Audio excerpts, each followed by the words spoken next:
नमस्कार दोस्तों, जय श्री राम।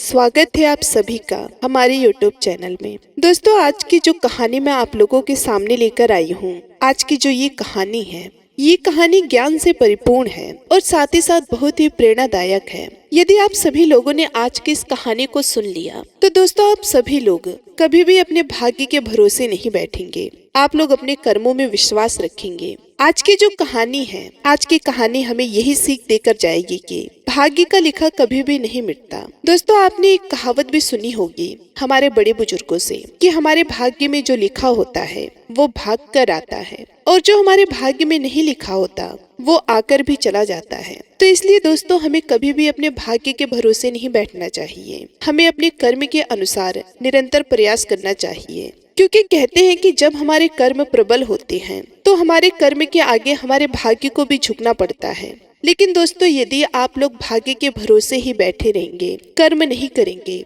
तो आप यकीन मानिए वो दिन दूर नहीं होगा जब आप एक एक रोटी के लिए मोहताज हो जाएंगे।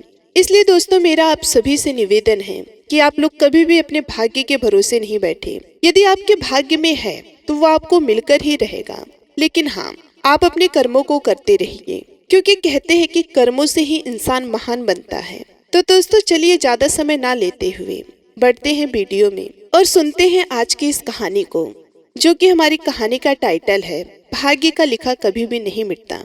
दोस्तों, वीडियो में आगे बढ़ने से पहले आप सभी लोगों से निवेदन है, यदि आप लोग हमारे चैनल पर पहली बार आए हैं तो वीडियो को लाइक करके चैनल को सब्सक्राइब कर लें, ताकि हमारे आने वाली वीडियो का नोटिफिकेशन आपको सबसे पहले मिले और आप हमारी कहानी को सबसे पहले सुन पाएं। चलिए बढ़ते हैं वीडियो में और जानते हैं इस कहानी के बारे में। दोस्तों, प्राचीन समय की बात है। किसी गांव में एक ज्ञानी पंडित रहते थे। वो पंडित बड़े ही ज्ञानी थे। उस पंडित का एक दोस्त दूसरे गांव में रहता था और वह जन्म से ही लंगड़ा और गूंगा था। एक दिन की बात है, पंडित जी अपने उस दोस्त से मिलने के लिए घर से निकलते हैं, क्योंकि उनके दोस्त का गांव वहां से काफी दूर था। वे ज्ञानी पंडित रास्ते में जा ही रहे थे कि उन्हें अचानक एक आदमी मिला। वह आदमी भी उस पंडित जी के साथ चलने लगा। पंडित जी ने सोचा कि रास्ता बहुत लंबा है, इस आदमी के साथ बात करते करते रास्ता आसानी से कट जाएगा। दोस्तों, ज्ञानी पंडित ने उस आदमी से उसका नाम पूछा तो उस आदमी ने अपना नाम महाकाल बताया। अब दोस्तों, पंडित और महाकाल दोनों साथ साथ चल रहे थे कि रास्ते में एक दूसरा गांव आया। तब महाकाल ने उस पंडित से कहा कि तुम आगे चलो, मुझे इस गांव में एक पहचान वाले से थोड़ा सा काम है, मैं काम करके अभी आता हूँ। दोस्तों, उस महाकाल की बात सुनकर पंडित जी बोले, ठीक है मित्र, मैं यहीं पर रुका हुआ हूँ, आप अपना काम करके आइए। दोस्तों, वो पंडित जी खड़े होकर वहीं पर अपने दोस्त यानी कि महाकाल का इंतजार करने लगते हैं। थोड़ी ही देर में गांव में एक भैंस ने एक आदमी को मार दिया और यह खबर पूरे गांव में आग की तरह फैल गई। कुछ ही देर में महाकाल पंडित के पास वापस आ गया। वे दोनों साथ साथ आगे बढ़ने लगे। थोड़ी दूर जाने पर रास्ते में एक और गांव आया तो महाकाल उस पंडित से बोला कि पंडित जी, आप थोड़ा यहीं पर ठहरिए, इस गांव में मेरा थोड़ा सा काम है। यदि आपको चलना है तो आप चल सकते हैं, मैं पीछे से आता हूँ, और यदि रुककर आप मेरा इंतजार करना चाहते हैं तो आप यहीं पर रुकिए, मैं काम को खत्म करके आता हूँ। दोस्तों, पंडित जी ने कहा कि ठीक है, मैं तब तक आराम आराम से चलता हूँ और आप अपने काम को खत्म करके आइए। दोस्तों, उस आदमी के जाने के कुछ ही समय के पश्चात उस गांव में आग लग गई। वे पंडित अब सोचने लगे कि यह आदमी जहाँ जहाँ जाता है वहाँ पर कोई न कोई बुरी घटना जरूर घटती है। आखिर यह आदमी अपशगुनी तो नहीं है। पंडित जी मन ही मन सोचने लगे कि अब जब वो आदमी आएगा तो मैं उससे इसके बारे में जरूर पूछूंगा।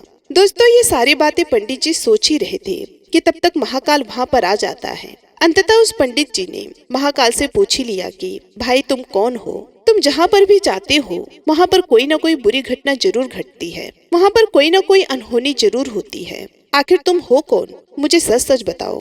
दोस्तों, पंडित की बात सुनकर महाकाल बोला कि पंडित जी, देखिए, मैं कोई भी हूँ, लेकिन मैं इस घटना का जिम्मेदार नहीं हूँ। आपको जहाँ जाना है आप वहाँ पर जाइए। लेकिन दोस्तों, पंडित जी जिद करने लगे। वो महाकाल से पूछे, नहीं नहीं दोस्तों, मैं ये तो जानकर ही रहूंगा, आखिर तुम हो कौन? आखिर तुम जहाँ जहाँ पर भी पैर रख रहे हो, जिस जिस गांव में जा रहे हो, वहाँ पर कोई न कोई घटना जरूर घट रही है, कोई न कोई अनहोनी जरूर हो रही है। आखिर ऐसा क्या है तुम्हारे अंदर, मुझे बताओ, मैं सुनकर ही यहाँ से जाऊंगा।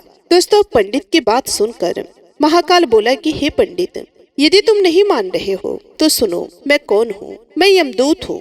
मनुष्यों के प्राण हरण करना मेरा काम है। दोस्तों, उस यमदूत की बात सुनकर उसके बाद पंडित जी ने महाकाल से पूछा कि तुम यमदूत हो तो यह बताओ कि अगली मृत्यु किसकी होने वाली है। तब महाकाल ने कहा कि अगली मृत्यु तुम्हारे उस मित्र की होने वाली है जिससे तुम मिलने के लिए जा रहे हो। वह पंडित सोचने लगा, यदि ऐसी बात है तो मैं अपने मित्र से मिलने नहीं जाऊंगा। ये सोचकर पंडित वापस अपने गांव की तरफ जाने लगे।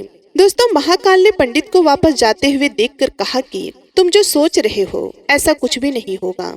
होनी एक अटल सत्य है, इसलिए होकर ही रहेगी। पंडित ने बोला, ऐसे कैसे होगा? मैं अपने मित्र से मिलूंगा ही नहीं तो मेरे मित्र की मृत्यु भला कैसे होगी? महाकाल ने बोला, पंडित जी, आप इस भ्रम में मत रहिए कि आप होने को टाल सकती हैं। जो होना लिखा हुआ है और जिस हिसाब से लिखा हुआ है वो होकर ही रहेगा। आप चाहे अपने मित्र से मिलने जाए या फिर नहीं जाए, ये होकर ही रहेगा। दोस्तों, थोड़ी देर में ही उस पंडित ने देखा कि उसका मित्र उससे मिलने के लिए बड़ी तेजी से चला आ रहा है। जैसे ही उसका मित्र उस पंडित के पास पहुंचता है, हृदयघात होने के कारण उसकी मृत्यु हो जाती है। इससे उस पंडित को बहुत बड़ा पछतावा होने लगा। मैं सोचने लगा कि यदि आज मैं अपने मित्र से मिलने के लिए यहाँ पर नहीं आता तो शायद इसके प्राण बच जाते।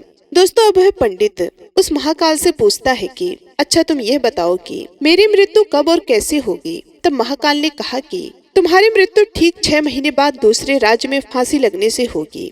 दोस्तों, महाकाल की यह बात सुनकर पंडित थोड़ा घबरा गया और वे जल्दी से अपने घर पहुंचा और सीधे अपने राज्य के राजा के पास गया और राजा को सारी बात बता दी। तब राजा ने सभी मंत्रियों को बुलाया और इस समस्या का हल पूछा। सभी ने सोचने के बाद ये हल निकाला कि ये पंडित इसी राजमहल में 6 महीने तक रहेगा। राजा ने पंडित के लिए राजमहल में ही रहने की व्यवस्था करवा दी। धीरे धीरे समय बीतता गया। दोस्तों, उधर उस पंडित को नींद में चलने की बीमारी थी और यह बात उस पंडित को मालूम भी नहीं थी। जिस दिन उसकी मृत्यु होने वाली थी उसी रात को वह पंडित नींद में ही राजमहल से बाहर निकल गया। पंडित राजा के यहाँ मेहमान था, इसलिए किसी भी पहरेदार ने उसे जाने से नहीं रोका। अब वह पंडित राजमहल से निकलकर दूसरे राज्य के राजमहल में जाकर राजा के शयन कक्ष में राजा और रानी दोनों के बीच में जाकर सो गया। सुबह जब राजा की नींद खुली तो उस पंडित को अपने शयन कक्ष में देखकर बहुत क्रोधित हुआ और गुस्से में उस पंडित को फांसी की सजा सुना दी। तब पंडित ने उस राजा को सारी कहानी सुना डाली। पंडित की बातों पर राजा को तो विश्वास नहीं हुआ, लेकिन उसकी बातों की सच्चाई जानने के लिए राजा ने अपना एक गुप्तचर अपने पड़ोसी राजा के पास भेजा। गुप्तचर ने वापस आकर पंडित की बातों पर सच की मुहर लगा दी। यह सुनकर उस राजा को अपने दिए दंड पर बहुत पछतावा हुआ, लेकिन उस राज्य का एक नियम था कि एक बार राजा जो सजा सुना दे उसको बदला नहीं जा सकता था। अब राजा बड़ी सोच विचार में पड़ गए। वो सोचने लगे कि आखिर मैंने पंडित को तो सजा सुना ही दी है, अब इसके लिए क्या किया जाए। तब बहुत सोच विचार करने के बाद में राजा ने एक राजसभा बुलाई और सभी मंत्रियों से इसका उपाय पूछा। तब उस राजसभा में यह फैसला लिया गया कि एक कच्चे धागे का फंदा बनाकर आप पंडित को पहनाकर अपना वचन पूरा कर लीजिए। कच्चे धागे का फंदा होने के कारण पंडित की मृत्यु भी नहीं होगी और आपके फैसले की लाज भी बच जाएगी। दोस्तों, तब क्या था, अब जैसे ही अगली सुबह हुई तब कच्चे धागे से फांसी का फंदा बनाया गया और उसके अगले दिन पंडित के गले में डालकर फंदे को खींच दिया गया। दोस्तों, सभी ने यह सोचा था कि पंडित को कुछ नहीं होगा। फांसी देते समय धागा तो टूट गया, लेकिन उस कच्चे धागे की वजह से उस पंडित के गले की नस कट गई, जिसकी वजह से उनका खून तेजी से निकलने लगा और ज्यादा खून बह जाने की वजह से उस पंडित की मृत्यु हो गई। दोस्तों, इस कहानी से हमें ये सीख मिलती है कि मृत्यु एक अटल सत्य है। मृत्यु से कभी घबराना नहीं चाहिए। हर जीव अपने किए हुए कर्मों के अनुसार निश्चित समय के लिए इस संसार में आता है। मनुष्य स्वयं चाहे अथवा ना चाहे, लेकिन समय विधि पूर्ण होने के पश्चात ही इस दुनिया से उसे जाना ही पड़ता है। दोस्तों, उम्मीद करती हूँ आज की ये कहानी आपको बेहद ही पसंद आई होगी और यदि हमारी ये कहानी आप सभी लोगों को अच्छी लगी तो वीडियो को लाइक करके चैनल को सब्सक्राइब जरूर कीजिएगा। साथ ही कमेंट बॉक्स में जय श्री राम जरूर लिखिएगा। मिलते हैं अगले वीडियो में, तब तक के लिए आप सभी का बहुत बहुत धन्यवाद।